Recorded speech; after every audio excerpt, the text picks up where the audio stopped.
Alongside of Mandy is a living legend. A living legend whose legend will live long after other living legends have long since lagged.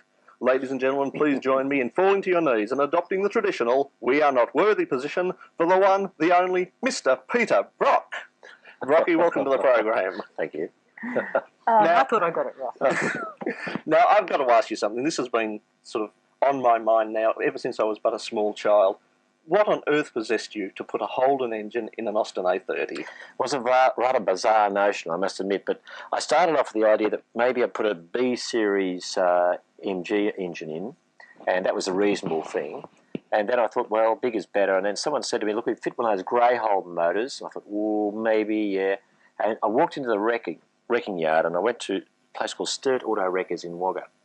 And I walked along. Here's an Austin A30 body shell, which I chose because of its aerodynamic efficiency and classic good looks and $15 price tag. And there next to it was a almost then new HD 179 with severe body damage, but mechanically absolutely spot on. It had a 179 cubic inch motor, which everyone knows was absolutely like so fast and so powerful.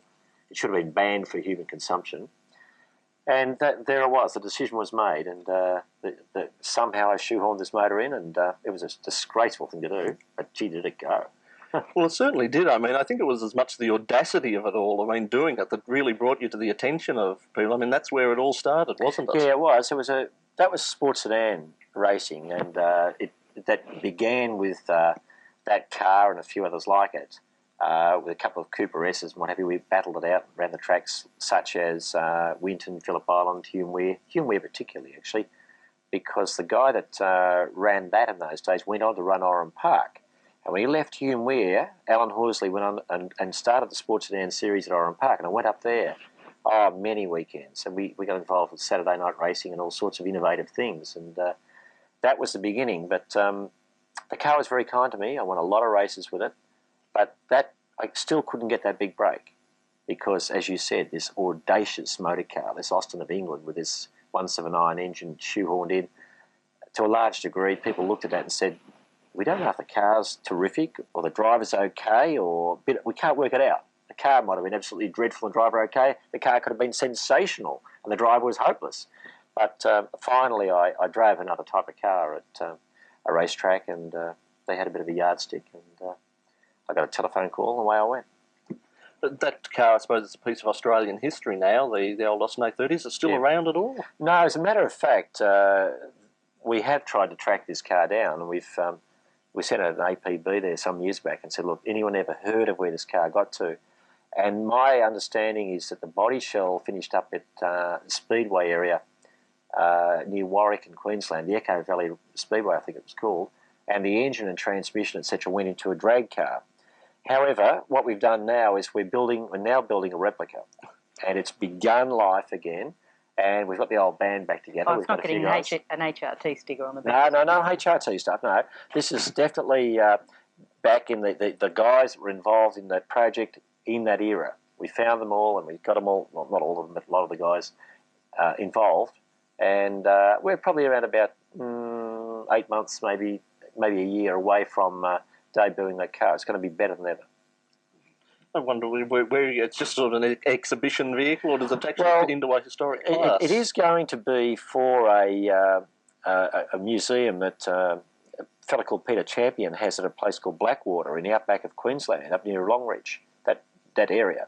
And Peter's got a comprehensive museum of a lot of cars that I've manufactured or had over the years. And he said, I want the A30, let's do it. So my job is basically to oversee the project to make sure it's working out according to its specifications. So I'm having to Did you ever write down those specifications, or it's just whatever was happening? It's in there, yeah. What was in the tool shed got in there. Exactly. It was just like wherever it hit, you sort of glued it together. I mean, if you had a bit of tin around this big, and there was a hole you'd cut out that big, you sort of glued it, got the arc welder on here, and away you went. So that was very much the way that we built that car. It was a real home-built special, real dinky-die Australian special. So Peter wants the car for his museum, but also he'd like to have it for the occasional little demonstration run, such as the Geelong Sprints, or perhaps he's got this great vision of me going out on a Sunday morning at Bathurst and doing a hot lap before the big race and that sort of thing, you know. Yes. But he thinks of special little things he'd love to see this car. So the car has to work. It has to be pretty good. So we're not skimping on brakes and suspension and things like that. As you might have the first time round.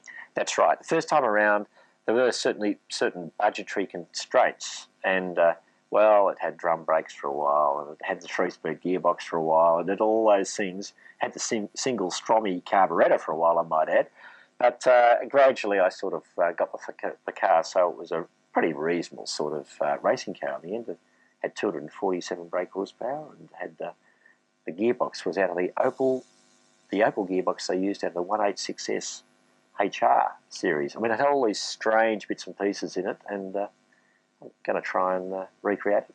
Well, certainly something to look forward to, or from our point of view anyway. I don't know about yourself. Well, You're getting behind the wheel of it. I'm not too sure if I should drive it. Yeah, I know at the time I was very young and very silly, but it certainly, there's an enormous amount of, I suppose, knowledge out there in Australia that this car did exist, and that a lot of people ask about it. So there you are. We're going to bring it out again.